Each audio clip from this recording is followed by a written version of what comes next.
L'année 2026 nous aura jamais autant donné à manger sur la scène pop culture. On est le samedi 15 août 2026 et je viens de regarder pour la 50e fois le trailer d'Avengers Doomsday. Et ce que je peux vous dire après avoir vu ce trailer, c'est que oui, les leaks que j'avais vus il y a quelques mois étaient vrais. Et quand je vous dis ça, je ne connais pas quelques lignes de dialogue, quelques histoires. J'ai le script entier d'Avengers Doomsday. For I am Doom.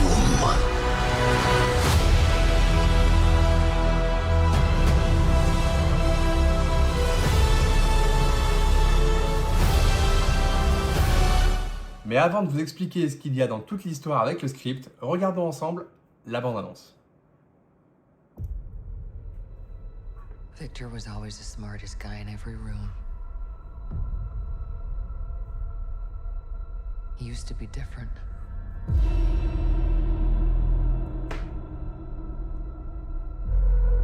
He used to be kind, he used to be caring. And then everything he loved was taken from him. I knew he was lost, but I did not realize that he was broken.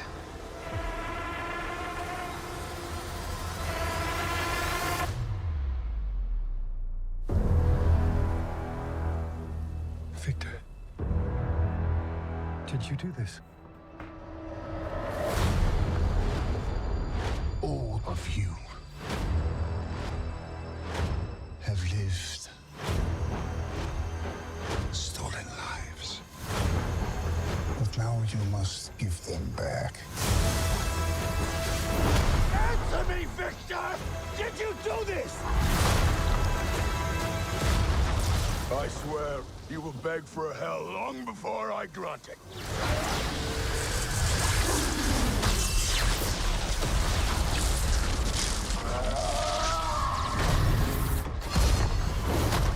Hell answers to me. For I am Doom.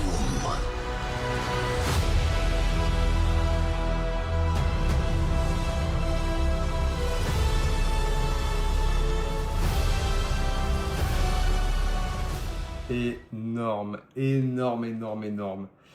J'ai vraiment hâte et honnêtement quand je vais vous dire ce qu'il y a dans ce film, vous allez vraiment avoir hâte de le voir. Là on a regardé du coup la bande-annonce, on va analyser un peu plus en détail ce qu'il y a dedans. Croyez-moi, ce que vous pensiez savoir, vous ne le saviez pas. Bon, ça y est, on est parti, j'ai pris mes petites notes, je vous le cache pas, un script entier d'un film de 3 heures, ça prend un peu de place. La scène s'ouvre sur la Terre 10005, donc la Terre des X-Men finalement, qu'on connaît tous avec Charles Xavier, etc. Nous voyons le professeur X avec Magneto, donc comme dans les bandes annonces qu'on a vues déjà, jouer aux échecs. Ok, on y voit un professeur Xavier assez affaibli, assez vieux forcément, et surtout assez triste. Triste parce que je vais vous expliquer pourquoi les X-Men sont devenus, pas non plus des vilains, mais la mentalité des X-Men a un peu changé avec le temps dans l'univers des X-Men. Donc ils sont usés, meurtris et fatigués comme je vous l'ai dit. Soudain, une autre Terre arrive. C'est une incursion, pour ceux qui ont vu Deadpool et Wolverine, vous connaissez un peu le principe des incursions. Donc la Terre se dirige vers elle, sont en train de rentrer un peu en collision entre elles.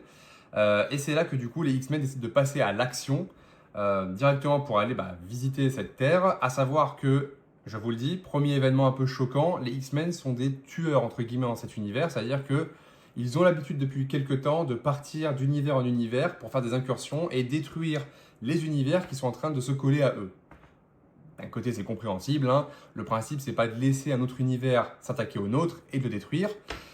Mais j'avoue que de savoir ça, de savoir que les X-Men attaquent d'autres héros, les tuent et détruisent des univers, ça fait un peu bizarre. Même si on a vu du coup le film Deadpool et Wolverine, c'est des héros. À la base, ils sont là pour protéger les gens, pas détruire des gens. Mais bon, dans ce principe de multivers qui s'entretue et qui se détruit, on peut comprendre. Donc, les X-Men interviennent du coup sur la Terre qui est en train de s'accoler à eux. Ils commencent du coup à entrer sur cette Terre-là, de se battre, etc. Et on y voit du coup Magneto avec Deadpool et Wolverine. Oui, ça y est, on peut applaudir. Deadpool est devenu un X-Men. Donc ces 3 héros du coup se dirigent vers la Terre et sont sur le point du coup d'activer un objet que Wolverine a, donc un petit objet qui servirait du coup à détruire l'univers qui est en train de se coller au leur. Ok, tout se passe bien jusque là, donc Wolverine est sur le point de détruire, enfin en tout cas d'activer cette machine, mais il sent quelque chose, il sent quelqu'un, et c'est nul autre que, je vous l'ai dit, je vous ai prévenu.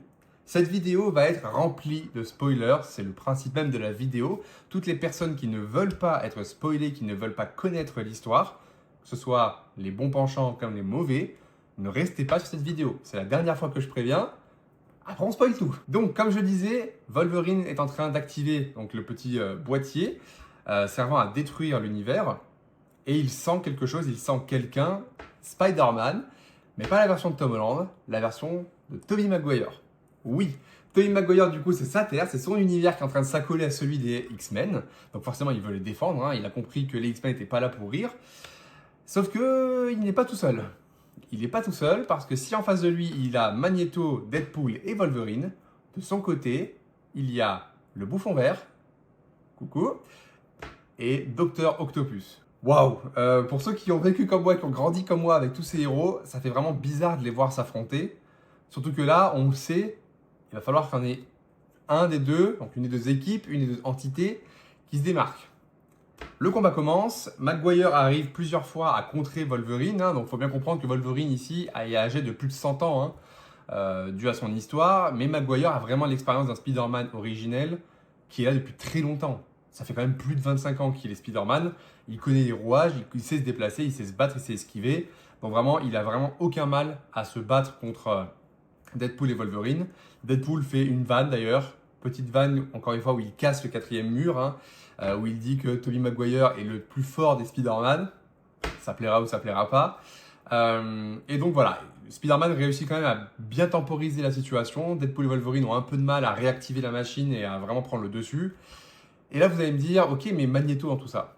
Bah Magneto lui a décidé de se faire un 2 contre 1 tout seul en fait. C'est-à-dire que le gars est âgé mais il n'y a pas de problème, hein, aussi fort que Gandalf.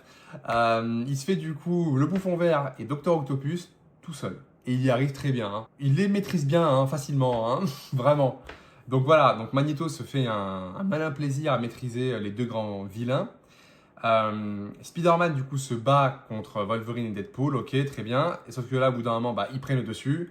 Magneto constitue une espèce de bouclier avec des amas par-ci par-là de métaux autour de la machine que Wolverine a réussi à activer finalement. Et il envoie ça contre, en gros, la planète de Tobey Maguire pour la détruire. Deadpool réussit à s'extirper du coup, donc sort de cet univers pour retourner dans son univers à lui. Magneto aussi, et pas Wolverine. Voilà, alors on commence le film du coup avec du très très lourd. L'univers de Tobey Maguire meurt. Tobey Maguire est mort. Tout simplement. Donc on a du coup la perte du coup de 4 entités qu'on connaît bien, hein. Donc Tobey Maguire, Spider-Man, Dr Octopus, le Bouffon Vert et Wolverine. Ça y est, on vient de commencer Avengers Doomsday, on est à moins de 15 minutes du film et il y a déjà des grands chamboulements pour tous les fans de Marvel. On vient de perdre du coup 2 grands héros et 2 grands vilains de l'univers Marvel cinématographique. Ok, donc forcément vous vous en doutez, hein, quand ça se passe, bah, tout le monde du côté de Deadpool est abattu en fait, parce que il pensait vraiment revenir. Le problème c'est que Wolverine s'est sacrifié. C'est très dur, il y a beaucoup de chocs sur les héros, beaucoup de débris, et parmi les débris, caméra avance, et là, Avengers Doomsday apparaît. Ça y est, l'introduction est posée, la musique démarre, l'acte 1 concrètement, et on arrive maintenant sur la Terre, donc 616, donc la Terre qu'on connaît tous, hein, de l'univers Marvel, mais dans le passé, au moment où Steve Rogers retourne chez lui avec Peggy, donc il forme sa vie, ça on l'a vu à la fin de Avengers Endgame. On retrouve Steve qui a retrouvé Peggy, qui ont eu un petit bébé, il est père de famille, il est très heureux comme ça, pour lui la vie de super-héros est derrière lui, c'est terminé, sauf que quelqu'un vient cogner à sa porte, et ce n'est nul autre que Loki. Loki du coup arrive, donc il est maintenant membre du TVA, hein, Il explique à Steve qu'il est très content pour lui, mais que malheureusement, il va devoir couper sa branche, parce que le fait qu'il retourne en arrière a créé des branches et des branches et des branches, et qu'au bout d'un moment, le TVA est là pour élaguer les branches. Sauf que Steve, lui, n'entend pas de cette oreille-là, parce que il a créé sa vie. Alors, il est bien déçu de tout ce qui se passe après, mais le problème, c'est que lui, il a une vie maintenant. Il a un enfant, il a une femme, et il n'a pas vraiment envie qu'on vienne lui tailler sa branche. Sauf que du coup, Loki, lui, comprend. Il voit ce que Captain a sacrifié, il reconnaît tous ses efforts et la force qu'il a fait preuve, dont il a fait preuve en tout cas pour le sacrifice en tant que super-héros, et décide donc de le déplacer d'univers. Sauf que là, Mobius, qui est avec Loki, l'en empêche. Il lui explique que ça ne marche pas comme ça, que s'il fait ça, il créera encore plus de soucis dans le futur. Et Loki finit par prendre la décision seul de le faire en rappelant à Mobius que Mobius lui-même l'a fait pour Loki peu de temps avant. Donc il transporte Steve dans un nouvel univers, sur une nouvelle Terre, en lui donnant la carte de Loki, donc du TVA, en lui disant « Je serai là si tu as un problème, contacte-moi ». Ok, donc là du coup, si on résume, on a la mort de héros, c'est fait, et on a un Captain America qui, une fois qu'il a réussi à faire sa vie avec sa femme et son petit bébé, se fait transporter dans un nouvel univers parce qu'il fout la merde concrètement sur la timeline principale. Steve, du coup, lui a fait sa vie. Maintenant, on le retrouve, il y a une petite ellipse, hein. On retrouve Steve avec une barbe longue, comme sur les bandes annonces, les cheveux un peu plus longs. On voit que son fils a bien grandi, puisqu'il a 10-11 ans à peu près, hein, et il est avec sa femme, donc Peggy Carter, comme d'hab. Ok, très bien. Vous allez me dire pourquoi est-ce qu'il n'est pas intervenu du coup dans les 4 Fantastiques First Step. C'est très simple, c'est parce qu'il a décidé que la vie de super-héros c'était fini pour lui. Il est un être humain classique, il est un père de famille, il est mari, mais il ne veut plus jouer au super-héros. Mais il est bien au courant de ce qui s'est passé avec Galactus, avec les 4 Fantastiques. Ça, pour le coup, pas de souci là-dessus. Donc, parallèle étant fait, on retrouve les 4 Fantastiques un peu dans le futur, donc un peu à l'heure actuelle pour nous, hein. Dans un stade de baseball. On a Reed Richards, La Chose et Johnny Storm dans un terrain du coup de baseball en train de regarder un match. Sauf que là, ils ont une alerte intrusion dans la Baxter Building. Ils rejoignent Sue et quand ils arrivent, stupéfaction. La scène du coup fait référence à la fin des 4 Fantastiques, hein, où Sue est avec son enfant et avec l'intrus en question, Dr. Doom. Alors, c'est très particulier parce qu'on pourrait se dire que le film va mettre Dr. Doom dans une position de grand méchant où dès le début, un peu à la Avengers Infinity War, on voit le grand méchant faire des choses de méchant. Pas du tout. Pas du tout. Dr. Doom est arrivé dans la Baxter Building pour parler justement à Reed Richards et le mettre en garde que les incursions arrivent sur leur univers en fait. Pour le coup, on le sait, Dr. Doom est un grand scientifique. Bon, il manie la magie et la science. Mais c'est un très grand scientifique qui a connaissance du multivers, qui étudie le multivers, tout comme Reed Richards. Et donc, quand Reed écoute ça, il n'est pas choqué, en fait. Il sait de quoi il parle et il se dit « Ok ». Du coup, en faisant leurs recherches, ils découvrent qu'il y a 3 anomalies sur leur Terre qui causent justement cette incursion. Ils vont en voir une, c'est Steve. Ils sont un peu choqués, du coup, de voir que c'est juste un père de famille avec une femme et un enfant. Rien d'extraordinaire. Sauf que Steve, du coup, les repère, il vient les voir, il leur explique qu'il a été là, qu'il a vu un peu tout ce qui s'est passé avec Galactus et tout. Et il leur explique comment est-ce que ça se fait qu'ils soient là, en fait. Et ils décident tous de partir, donc d'essayer de trouver de l'aide. Forcément, Steve parle un peu de son passé, hein, en tant qu'Avenger, etc., qu'il a des amis qui pourraient les aider, etc. Ils se déplacent, ils prennent du coup l'Excelsior et se déplacent, du coup, donc tout ce petit monde, hein, les 4 Fantastiques, Robbie et Captain America, avec Dr. Doom. On n'a plus que 3 planètes, là. Là, dans tout le multivers, il reste 3 planètes Terre seulement. Donc, il y a 3 univers concrètement qui cohabitent là. Donc, vous voyez un peu la scène dans Loki, la série Loki, où Loki tient tous les embranchements de timeline. Il en reste 3. 3 seulement. Je vous passe un peu les détails. Il y a des petits détails comme quoi le fils de Captain America est un grand fan de Reed Richards. Il veut absolument un autographe. Bon, tout ça, je laisse un peu de côté. Peut-être que je ferai des shorts ou autre pour en parler un peu plus, mais c'est pas le plus important entre guillemets. S'ils sont aussi sur 2, c'est parce qu'une faille est en train de se créer, elle est déjà en train de se créer au niveau du ciel et ils voient du coup les multivers s'entrelacer en fait. Donc est-ce que la faille va prendre la forme un peu dans Spider-Man No Way Home? Je sais pas trop. Là quand j'ai vu le mot faille, je me suis direct imaginé la faille de Spider-Man No Way Home. Il se peut que ce soit ce style, en tout cas il la voit et en fait il se déplace directement dedans avec l'Excelsior. Petit cut et là on part directement sur Thor. Thor qui maintenant du coup est papa, hein, donc il a Love, la petite fille qu'il a récupérée dans Thor Love and Thunder. Donc ils parcourent ensemble le cosmos, hein, ils font un peu vraiment le travail de police de l'espace, entre guillemets, sauf que Thor se dépêche d'aller voir Eternity parce que Love est atteinte d'un petit mal qui la ronge, entre guillemets, elle fait beaucoup de cauchemars et elle est vraiment très perturbée par tout ça. Eternity lui explique qu'elle est en train de mourir parce que les incursions approchent. Et en fait, Thor laisse Love de côté, donc il va la cacher dans un lieu sûr. Il n'est pas expliqué dans ce leak où est-ce qu'il la cache, même si pour moi ça paraît plutôt clair. Il la met directement en fait dans le nouvel Asgard. Pour moi c'est assez clair parce que en fait vous allez voir que par la suite Thor va se diriger directement sur l'Excelsior qui vient d'arriver sur la Terre. Et je me dis que si Thor était sur une planète dans l'espace, il ne l'aurait pas forcément vu en fait. Donc je pense que Thor a emmené Love sur Terre, donc dans le nouvel Asgard. Et quand il voit du coup l'Excelsior arriver, il se dépêche d'y aller. Bon, Thor du coup va à la rencontre du vaisseau des 4 Fantastiques. Il monte à bord et voit Steve Rogers. On en va directement du coup à la scène où il voit Steve, où il lui dit impossible. Où Steve prend Mjolnir et donc prouve que c'est possible. Thor et Steve se tombent dans les bras, donc forcément Thor est choqué de voir un compagnon d'armes. Hein. Donc ils vont voir la tour des New Avengers. Les New Avengers c'est qui? C'est les Thunderbolts, tout simplement. Sauf que quand ils arrivent et qu'ils commencent du coup à descendre du vaisseau, hein, tout simplement, l'équipe de Sam Wilson, donc le nouveau Captain America, commence à embrouiller en fait l'équipe des Thunderbolts. C'est un peu compliqué. On sait que dans tous les cas, il y a des tensions. Si vous avez vu Captain America 4, vous le savez déjà. Mais en tout cas, ils se prennent un peu la tête. Bucky et Sam s'engueulent un peu. Et en fait, là, ils voient Steve. Tout le monde est choqué du coup de voir Steve parce que dans notre univers à nous, Steve est mort. Ou en tout cas, il a vécu sa vie, il a fini papy, mais en gros, il est mort. Hein. Il faut bien se rendre compte qu'à la fin d'Avengers Endgame, on perd non seulement Iron Man, mais aussi Captain America.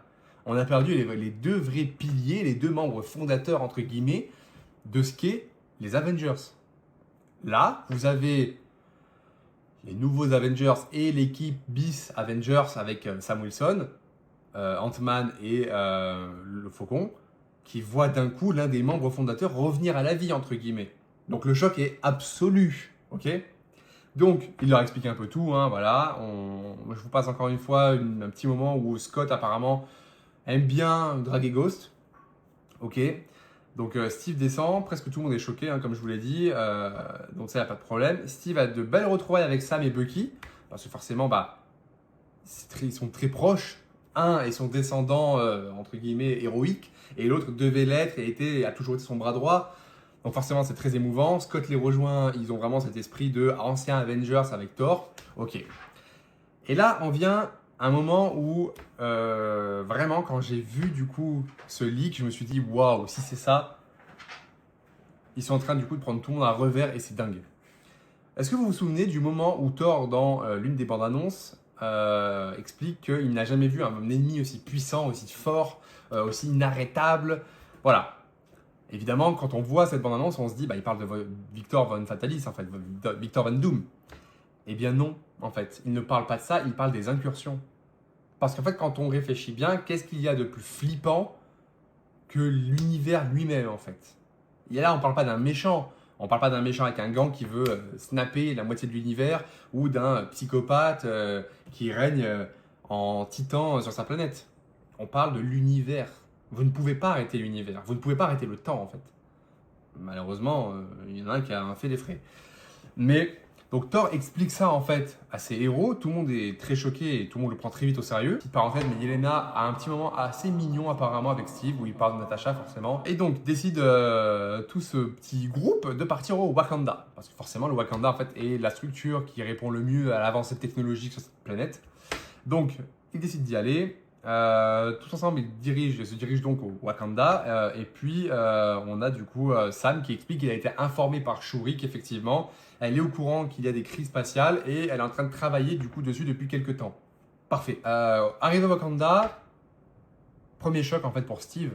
Parce que si nous, ça fait quelques temps qu'on a eu le temps de s'habituer, Steve, lui, dans la timeline, n'est pas au courant que T'Challa est mort. Donc en fait, il apprend à ce moment-là que le roi n'est plus. Qu'est-ce qui se passe ensuite? Donc le petit groupe qui arrive vers Namor, donc on a l'habitude d'avoir un Namor qui à la fin de Black Panther 2 est plutôt ami, allié en tout cas, des humains, en tout cas du Wakanda. Et là, en fait, on apprend que pas du tout. En fait, Namor, là, il est très hostile, il est très vif par rapport à ces héros qui débarquent. Forcément, hein, il doit se dire que les terriens sont la cause, tout ça. Donc Namor, en fait, a utilisé toute l'eau qui remplit habituellement Talokan pour créer une espèce de barrière naturelle de protection, en fait, autour d'eux. Ce qui fait que du coup, il a une protection. Et en fait, dites-vous que ce vaisseau arrive pour défoncer la protection. Autant vous dire que ça va pas lui plaire, hein, évidemment. Et donc, autour de lui, il y a Shuri, M'Baku, qui s'embarque avec Sue, Ben, Bucky, Ghost, Falcon et US Agent directement pour aller les voir. Donc, tout le monde qui reste au Wakanda cherche une solution, en gros, là-bas. Sue utilise ses pouvoirs pour franchir la barrière. Donc ça fait du coup référence aux petits extraits qu'on avait vus où Sue est en train du coup vraiment d'utiliser tous ses pouvoirs. En fait, elle est en train de bouger la barrière d'eau que Talokan a mis en place, ce qui n'est pas rien. Hein. Il retourne au Wakanda avec Namor et une fois de retour, il trouve la situation désastreuse. Aucune solution n'a été trouvée. Ça paraît plutôt évident, hein, sinon le film se terminerait vachement vite. Et Reed commence même à se dire que peut-être que c'est la fin en fait. Peut-être que c'est le destin, peut-être qu'en fait ils sont condamnés à tous périr en fait. On a Scott qui parle du Quantumverse, hein, donc il explique que ce qui s'est passé avec Kang, faut pas espérer. Donc ça, à ce niveau-là, il fait quand même une petite référence, il l'explique. Hein. Steve exclut totalement les pierres d'infini, jurant que c'est la raison pour laquelle ils sont dans cette position aujourd'hui. C'est vrai que pour le coup, s'il n'y avait pas eu les pierres d'infini, Steve ne serait pas retourné, il ne serait pas créé tout ça. Mais bon. Donc voilà, et Victor est terriblement silencieux pendant ce débat. Donc on a vraiment un Victor Van Doom qui observe plus qu'il ne parle. Hein. Reed plaisante un peu en disant que le fait que Galactus serait utile dans cette situation, donc en fait il fait un petit jeu sur le fait que s'il n'avait pas dégagé Galactus, ça serait bien pratique qu'il soit là. Mais personne ne sait où il se trouve. On lui dit en fait il faudrait reproduire ça mais avec des planètes, finalement. Donc c'est la solution en fait, qu'ils trouvent ensemble. Ils veulent recréer ce principe de canon pour séparer en fait les planètes et les expulser le plus loin possible en fait. Surtout que le Wakanda dispose déjà d'une technologie en fait où on peut construire ces canons. Donc pourquoi pas, donc leur planète c'est fait. En fait, si vous voulez, le principe c'est vraiment de construire un canon par planète gigantesque pour repousser en fait les planètes entre elles. Ce qui techniquement n'est pas débile en soi. Est-ce que du coup, vous avez bien ce plan en tête? Je vous laisse digérer. Déjà, on a vu pas mal de choses. Hein. On a les équipes qui vont se séparer. Le plan est fait en fait. Mais pour l'instant, Victor, lui, ne parle pas. Il observe, il écoute. C'est important pour la suite. Hein. Donc Victor, Reed avec le petit robot. Oui, d'ailleurs, je l'ai appelé Robbie, c'est Herbie, hein, pardon. Sam, Yelena, Shang-Chi, parce que oui, Shang-Chi est arrivé. Et Sentry. Sentry, c'est vraiment l'humain là. Là, il n'est plus en mode Sentry, il est en mode Bob. Il reste Bob.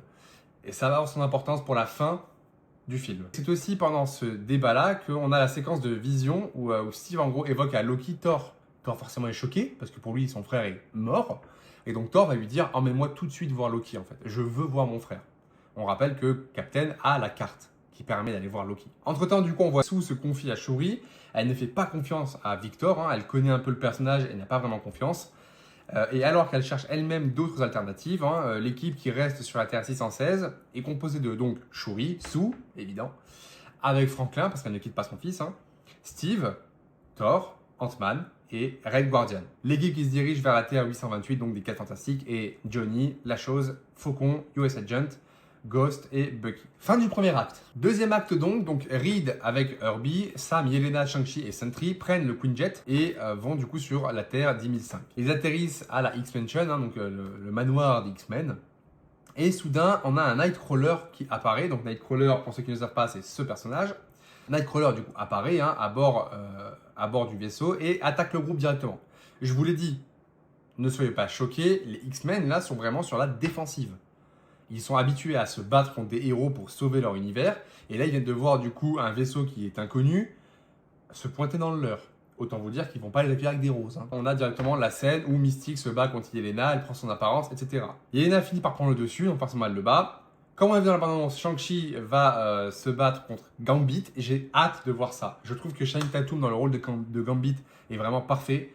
Il faut qu'on ait de l'action avec lui. Et pour le coup, j'ai l'impression que la bande-annonce le montre vachement comparé aux autres X-Men en fait. Reed combat Deadpool, ça va avoir son importance. Cyclope apparaît, Cyclope détruit apparemment Sam Wilson, vraiment, il le massacre. Tous les combats sont interrompus lorsque la Bête émerge Donc si vous vous rappelez bien, là ça va faire une référence au film, je crois, The Marvels, il me semble, ou la série WandaVision. Waouh, j'ai un vrai trou. La bête arrive, donc elle descend les escaliers, et la bête emmène Monica Rambeau, parce que oui, Monica Rambeau a été transportée directement dans cet univers, hein, on le voit à la fin du coup de The Marvels, et qui est très malade à cause de tout ça, en fait, de toutes les incursions.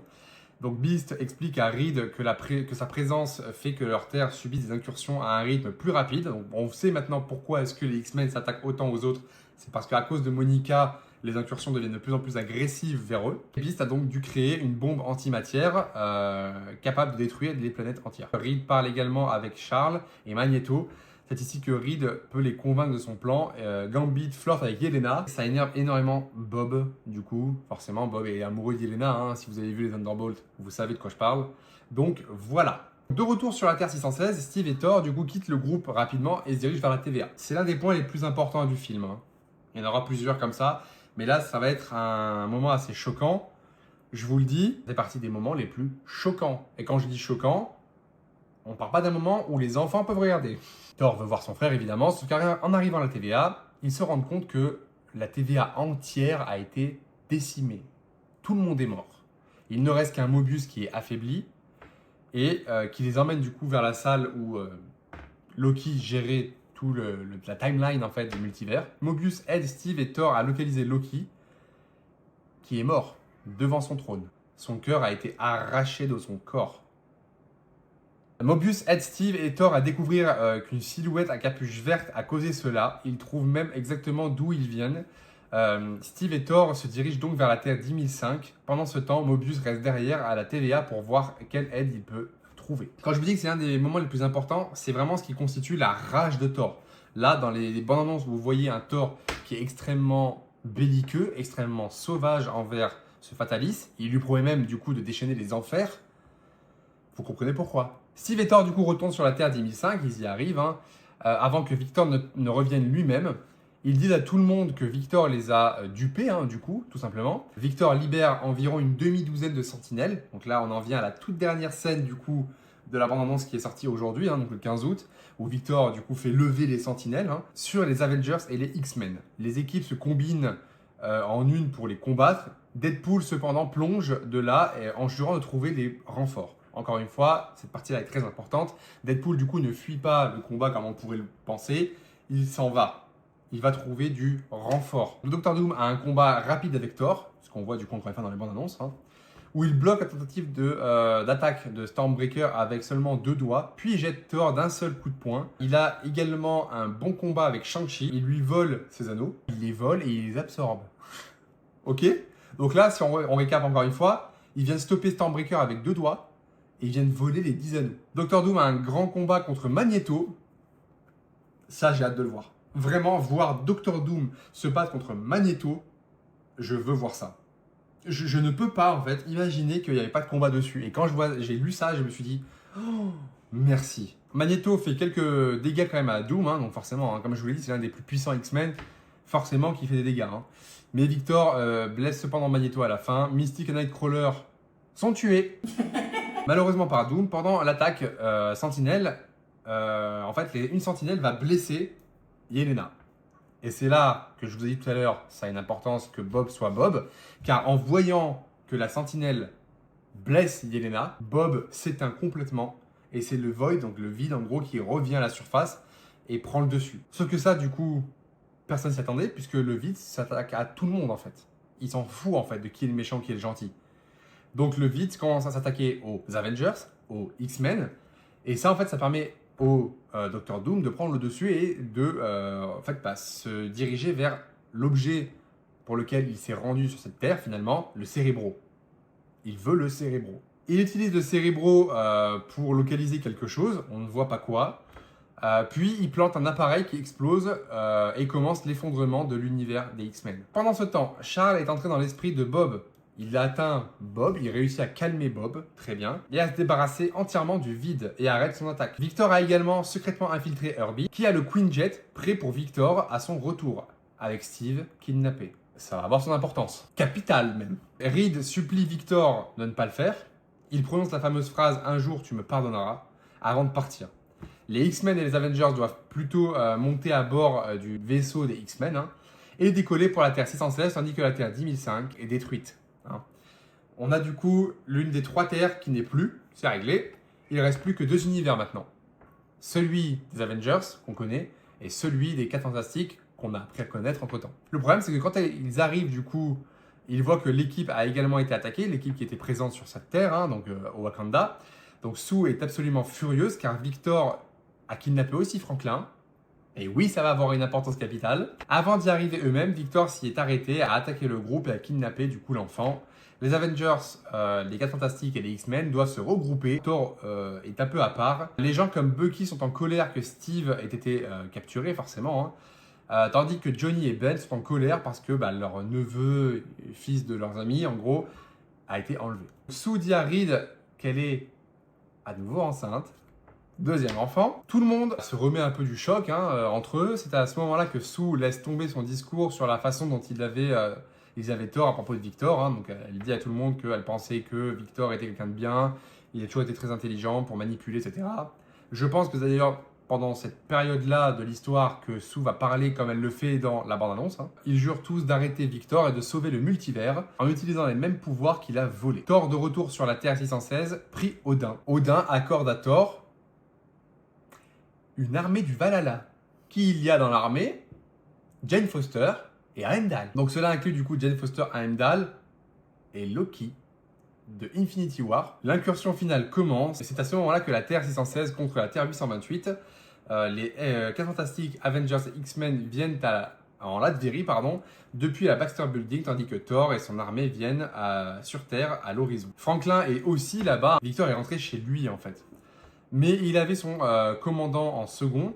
Et là, on en vient du coup au sujet que vous avez peut-être dû voir là, à ce niveau-là, le leak est beaucoup sorti. Parmi ses bras droits, entre guillemets, on a Boris, qui sera interprété, on va dire, par Doctor Strange, on peut le dire, au final. Parce que vraiment, pour le coup, Cumberbatch va donner son visage du coup à Boris, hein, ce sorcier qui est très puissant, qui obéit vraiment à Victor Van Doom. Il faut vraiment se rendre compte qu'on va revoir des images et des personnages qu'on a l'habitude de voir dans d'autres rôles. Ça va faire forcément bizarre, hein, mais on va les revoir. Doom a personnellement arraché le cœur de Loki. On ne verra pas Doom arracher le cœur de Loki, ça va se faire hors caméra, mais on sait que c'est lui. Son cœur est maintenant visible car Victor l'a conservé pour un sort.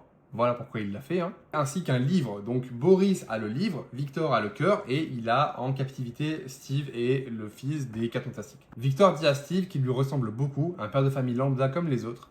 Victor a étudié le multivers bien avant qu'il ne commence à s'effondrer. Il a rencontré sa femme Valeria et a eu un fils avec elle.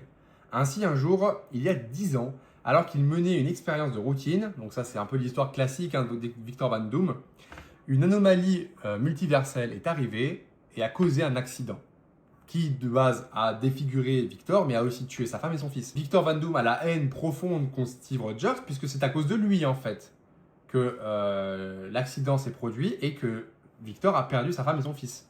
Donc forcément, il veut qu'il souffre, en fait. Il dévoile du coup à Steve qu'il a 3 sorcières qui l'aident constamment, et l'une d'elles se transforme en Peggy Carter, qui choque Steve, forcément, hein, ça le perturbe beaucoup. L'une d'eux se transforme en Peggy et emmène devant Steve James.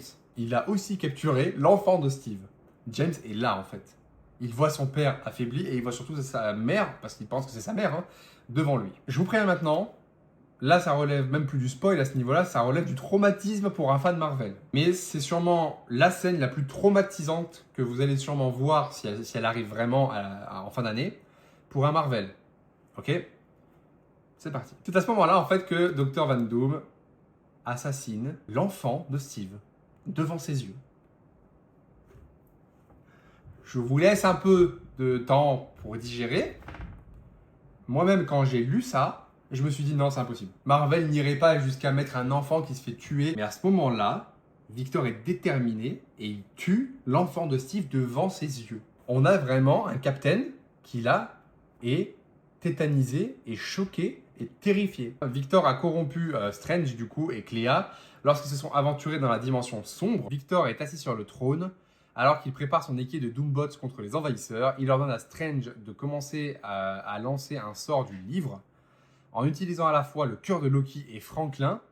Alors, petite parenthèse, pour ceux qui ne le savent pas, le fils de Sue et de Reed, donc les 4 Fantastiques, est l'un des personnages les plus puissants de l'univers Marvel.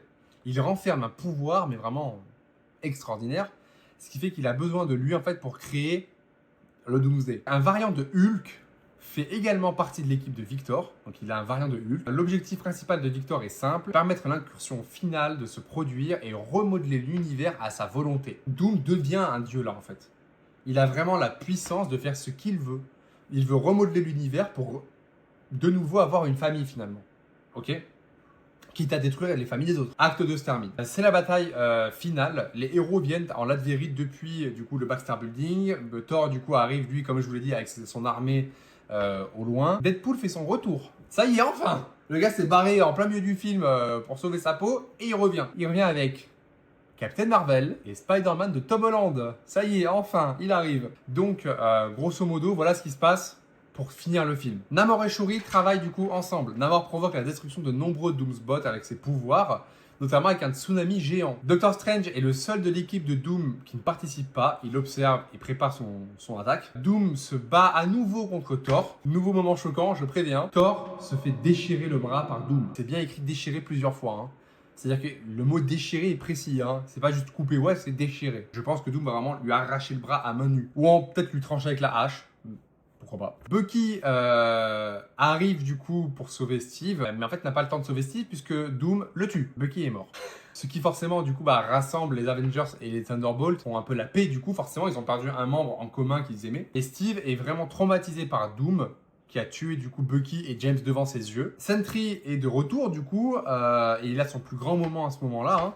Hein. Il essaie de ralentir l'incursion entre les deux planètes pour gagner du temps. Il se met entre les deux planètes et les chope à main nue. Je répète, il arrive à choper des planètes à main nue et à les repousser. Le niveau de puissance de Sentry, s'il vous plaît. Cyclope, Sam et Reed sont les trois seuls à entrer dans le château de Doom et s'en sortent assez bien, mais à la fin, il est trop tard. Doomsday est là. La fin du monde est arrivée. Les héros manquent simplement de temps. Victor peut enfin remodeler l'univers entier comme il le veut. Ainsi alors, la réalité cesse d'exister. Nous sommes maintenant dans le Battle World. Victor a obtenu ce qu'il voulait, sa famille est de retour, mais pas comme on le pense.